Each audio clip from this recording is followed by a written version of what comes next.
I remember growing up as a Muslim kid. We grew up in the Middle East. We practiced, Islam. We would go pray, especially on Fridays. I remember going to the mosque on Friday. It was sort of a big deal. We practiced 5 times a day as well, and so everything that we did was pretty much centered around our beliefs.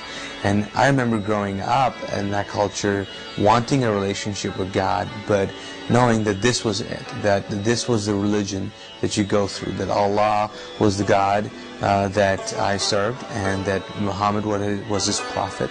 And the way to reaching Allah was to follow the teachings of Islam and follow the sayings of Muhammad, which are the hadiths. Growing up, I was used to Hindus, Sikhs, even Christians, Catholics. I had friends who were Hindus, close friends, and so we talked about religion, but pretty much I'd settled in my mind that since I was born and raised a Muslim, I would always remain a Muslim. I'd heard about Jesus and sort of the gospel and what he did, but I was really not interested because to me at the time Islam was not just a religion, it was sort of a nationality.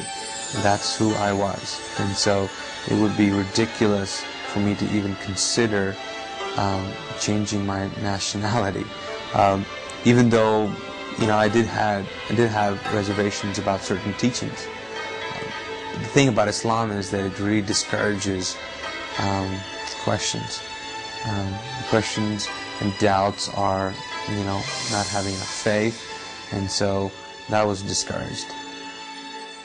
My brother was in college, and so he would come, in summer vacation, and he started talking about Christianity. He brought a Bible home, and we started to have, several debates on it. Most of his friends were, saved and had a really personal relationship with Christ, and so he began to talk to me about it, and I was very defensive and really did not care about it. While that was going on, I was also attending a weekly meeting with my brother. They show a movie about the rapture. It really intrigued me. And they end the night with prayer.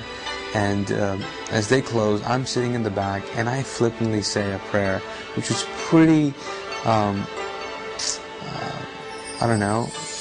bold, maybe ignorant, and arrogant. I pretty much said, listen, I don't know if you're really true, or I don't even believe this garbage, but if you're so true, why don't you just come down and show me? That was my prayer. Several nights after that, I was in my room, and it was about 11 or 12 o'clock at night, and I had just finished reading a novel, put the book down and stretched on my bed. And as I was stretching, all of a sudden I noticed that the room was getting just, dark, but not really physically dark. It was just getting weird and evil. And I was like, what's going on? And as I'm thinking these thoughts, something grabs me from my shoulders and drags me and pins me to my pillow. And at that point my body begins to react. And finally the door opens up, and I'm thinking it's my brother that's going to walk in and rescue me. But in walks this figure, which later on I found out was a demon. And as it walks to my bed, it sort of is communicating that it's going to kill me. And I'm convinced now that if it gets me, I'm dying that night. At that same moment, I think I was just going through my head about, okay, Allah is the God of Islam. Can He help? And I just knew, for some reason, this was beyond Him. And so I thought, Jesus, can He help? And so as I'm thinking these thoughts, this figure is coming towards my bed. It reaches my bed and then disappears. I can't see him anymore. Whatever was holding me down, gets released, and I'm I can move again. So I got up from my bed and ran out of the room, woke up my brother, Mahmoud, and asked him, told him what had happened, and he at first said, "Did you have a dream?" And I said, "No, this was real, this was real." I remember still saying, "Listen, my shoulders are hurting from whatever was holding me down here." And so he began to talk to me about the whole experience, and I was like, this is great, but I am terrified, so help me out here, what's going on? And I said, I really believe this thing is going to kill me. And he said, well, there's only one person that has authority over demons and angels. And I said, who? He said, it's Jesus. And I said, okay, I'm praying to him, and whatever, sign me out, pretty much. And so that night we prayed together, and my prayer was, I don't know who you are, Jesus. I don't know if I can call you Lord, but I need your help. And I've heard that you're the only one who can save me from this and keep me from this. And so I'll give you my life, I'll give you everything I have. And then my brother prayed for me. And so after the prayer, felt better, but not, totally well. And so he said, okay, well, we'll see you in the morning, And my thought was, move over because I'm sleeping with you tonight. And he said, no, why don't you go back in that room? And I said, are you crazy? I'm not going back in that room. And he said, no, you should go back.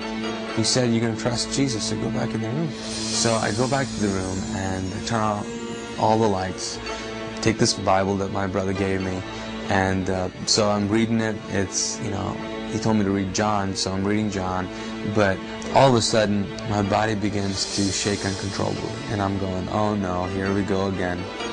I'm just waiting to get pinned down again. And I just find myself sitting on my bed with my eyes open, staring into one corner of the room where it was just lit up with this glow of this presence. I believe it was the presence of Christ just introducing himself to me. And I remember just looking in a corner of that room, and it was amazing to me because it was this, there was so much peace. I think the best way to put it is that the peace was so aggressive that it just took over every thought, feeling, emotion that I was feeling at the time. And there was utter peace. I don't think I've ever felt like that since. Just an amazing amount of peace. And I remember just staring, and what it actually did as well is it put me to sleep. I just remember just looking at it, and I think I said cool or something like that, and I fell asleep. After that night, I didn't know what to do. I knew that I had just experienced Christ.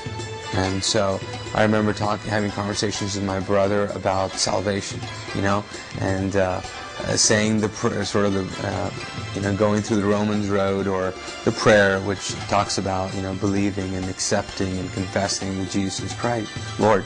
And so we kind of did that together. And then I remember even on TV when I would watch shows and they would talk about accepting Christ, I would do it again. So I think I've prayed the salvation prayer about 10 times or so.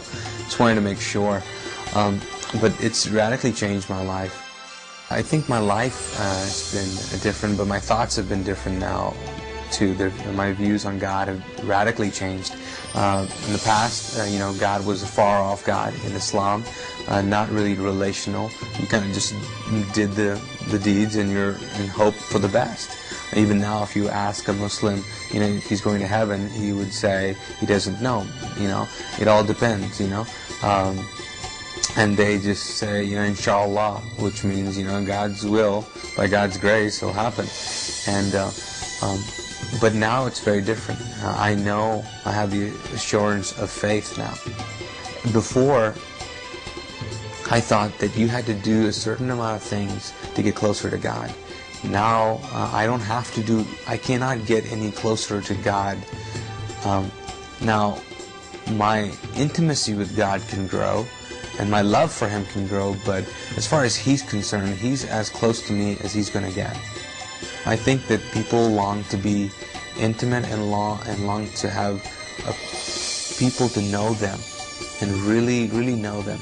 And it is amazing to see a God who really knows you and who can be so intimate with you and give you a purpose. I think the biggest thing for me has been the fact that since I've met Christ, I have found what I have been created for. I have found a purpose. And I know that the purpose of life now is to get as many people to experience the love that he has.